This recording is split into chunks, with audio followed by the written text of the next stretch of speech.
Hello, this is a Hoffmann 173 grand piano, that's 5 foot 8 inches long, made in 1982, and it's in our storage area for assessment. So first of all, let's look at the case, and this is the main work that needs doing, I think, because it's faded. On this side it's roughly the right colour, but as you look down the other side you can see it's faded, and in fact if we lift the top lid we'll see the fade line, which you so often get when lids been kept back like that. And so if you do have a light area, keep the piano, vary it so that it's sometimes down, sometimes up, and then you won't get this fade line on the middle of it there. You can see the colour it's faded to, and quite sort of pale as well. So the client's wanting to have the piano repolished.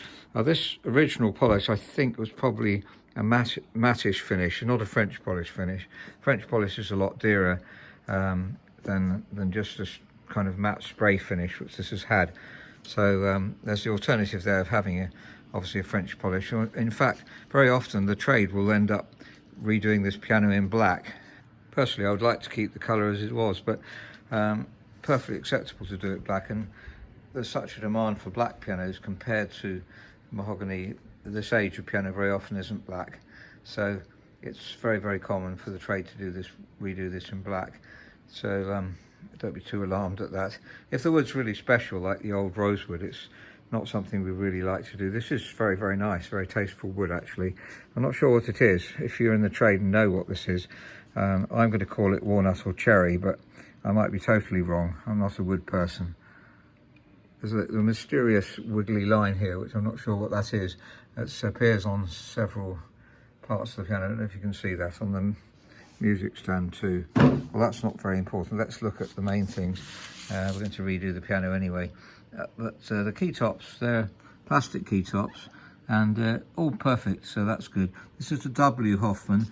There's several types of Hoffmann. W.Hoffmann is this genuine West German piano. 2 pedals, by the way, not 3.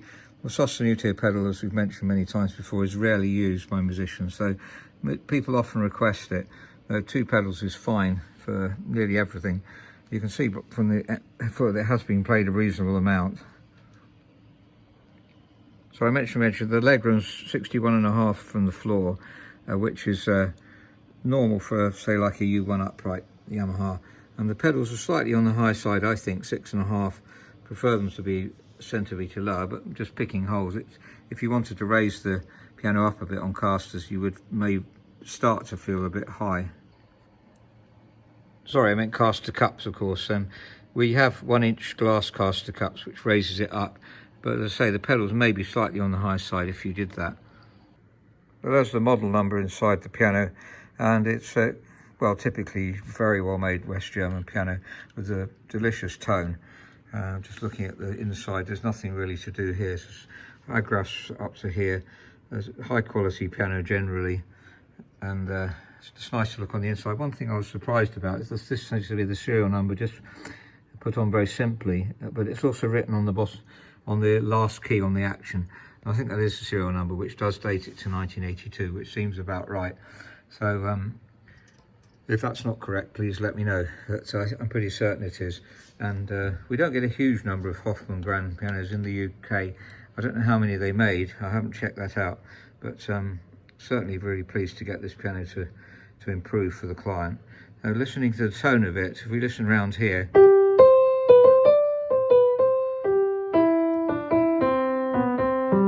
there's a delicious tone, very full and warm.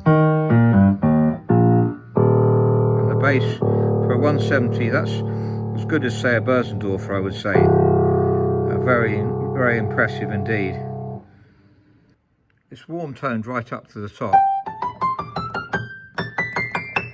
That's a bit on the mellow side. We could reface the hammers to bring a bit of brightness in. I did try C here.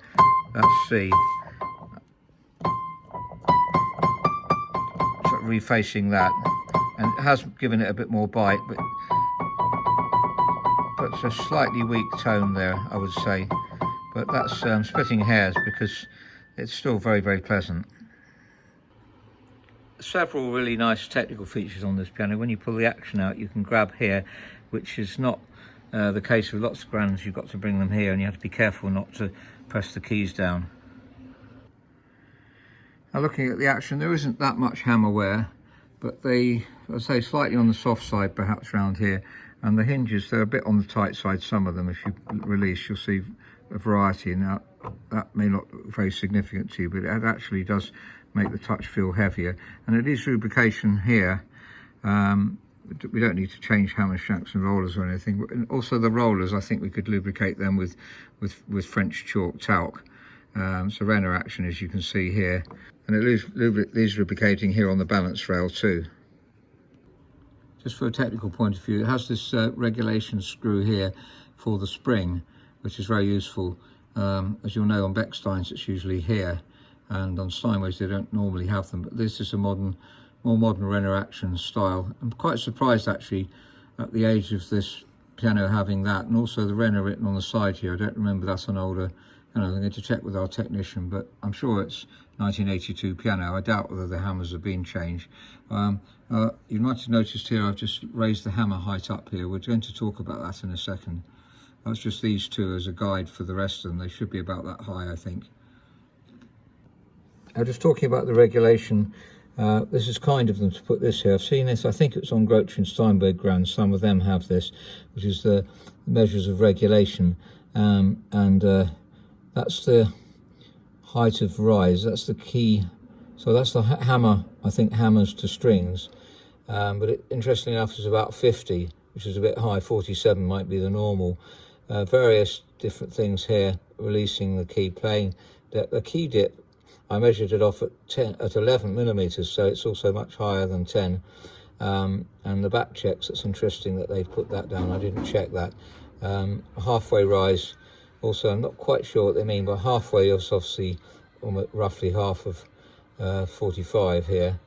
I think that might be, I'm not really certain. If you're a technician, I'm not sure what halfway rise is supposed to mean, unless that's the dampers coming off. And they are actually coming off about halfway. The less off, well, we can get that slightly closer, as I've just done again C and C sharp. That's note 40 and 41. And the paying weight, that's what we call down weight, is the bass 53, and middle. We normally would do 52 bass, 50 middle, and 48 treble. That's not much difference really. Wouldn't notice much difference there. But interesting enough, it's much heavier than that. That's because it needs lubricating. And they've also put that in German and French here, which is interesting. If you want to try and learn the German and the French, though, just hang on for a bit, or you can pause the video to have a look at that. Just move it over for the French. That's something I certainly aren't familiar with. My son has just gone to be a piano technician in south of France, in Marseille, so I'm sure he's learning those at the moment. Before listening to the piano, this is the assessment sheet we do these days. By the way, this felt needs replacing, but that's obviously going to be done when it's repolished. I don't know if this was the best quality felt. I think it probably was. It just shows you how much the piano has been used in the past. But if we look here, we can see the key. The main thing to me was the weight. At 62 should be, they said it was 51 on their own spec, but we would put it at 50 normally, and 48 here. That is 48. So, no, sorry, that should be 52. It goes 50 and then 48 at the top. So quite varied, and definitely would be the main thing that would please the musician, I think. And also perhaps a bit of refacing. So a bit of regulation too, just to make it feel a little bit more responsive. But generally, underneath it had a label which said T. Andrews Farncombe. I don't know if that was storage or just interested to find out history of pianos. Has regulation measurement inside. So that was very nice to see that. And the tone being a bit on the mellow side perhaps. So I'm not sure what the wood is, but anyway, I think I've said enough. So we'll just have a listen to the piano now. So that's a W.Hoffmann grand piano, 173 centimeters long, made in 1972, and it's here to be assessed for restoration work, mainly polishing. It's obviously got very faded, and I was mentioning earlier, we can either redo it in the kind of finish it was originally, which is a kind of matte finish, I think, or it can be done in a bright finish, obviously could be bright polyester. We don't like doing that on wood coloured pianos, because if it fades it's really hard to try and make good. Or the trade often does this black, redos the whole thing black, which is easier to sell a black piano, unfortunately. If the wood is extremely special, we would never do that. If it's very special old rosewood, for instance. But often pianos are redone black for that reason. So the original finish was a kind of matte finish, I think, so that's what we would probably recommend. French polish is very expensive, whereas this kind of spray type of finish that they originally had wasn't so expensive. So I hope that's understandable. So it's a choice to make really there. But the piano itself, it's a delight to play. I would say that it's as good as any other West German piano.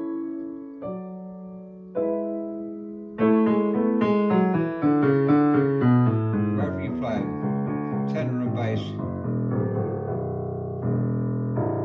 very full sound, as good as, I say, any West German piano. Here it's a little bit, possibly need refacing.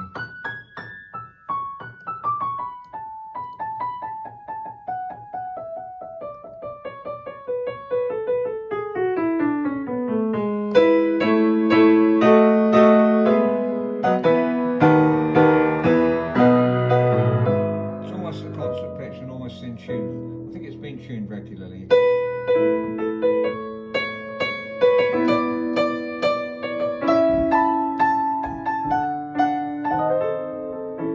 Weighting is the one thing I noticed that needs improving. It's heavy, not as responsive as it should be. So it's not just heavy, but needs lubricating so that it's smoother as well. So the three main lubrication points would be the balance rail. That's something we often mention. The hammer's hinges need lubricating. Sometimes if you get if they're really tight, they need replacing with less tight hinges. But normally we would lubricate. And then the rollers need talc on them, which they would have originally, as Renault would recommend talc. I know that lots of technicians like to put Teflon on. Renault don't actually like that, interesting enough. They say if it's re-glued, then Teflon tends to impede the gluing, but I think really either is perfectly alright, Teflon or talc.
Certainly kind of tone that I'm really looking for on a piano.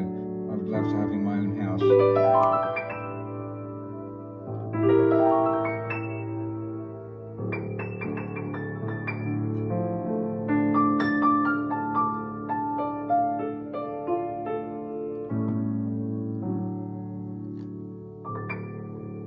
Thank you very much for listening.